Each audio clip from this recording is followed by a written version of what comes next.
ভাই ভাই শহীদ ওসমান হাদির বড় ভাই শহীদ ওসমান হাদিকে নিয়ে গুরুত্বপূর্ণ কিছু বক্তব্য দিলেন ভাই, ভিডিওটা শেয়ার করে সবাইকে দেখা শুরু করে দিন। আপনারা জানেন যে শরীফ ওসমান হাদির একটি বাচ্চা মাত্র 8 মাস বয়স।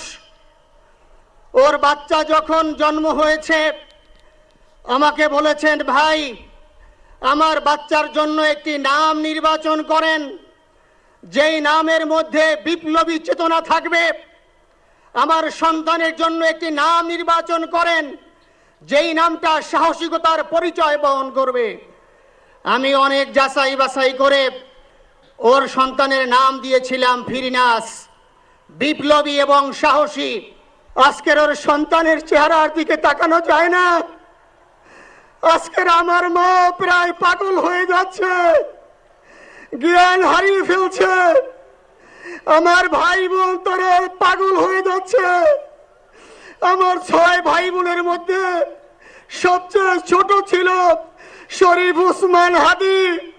আজকের তার লাশ আমার কাঁধে বহন করতে হচ্ছে। ওর সন্তান মাত্র 8 মাস বয়স।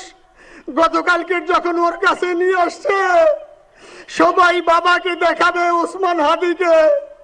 আমি বললাম কি লাভ হবে, ও তো কোনোদিন ওর বাবার চেহারা কথা বলতে পারবে না। ওর ছেলে আর কোনোদিন জানবে না যে আমার বাবা কেমন ছিল।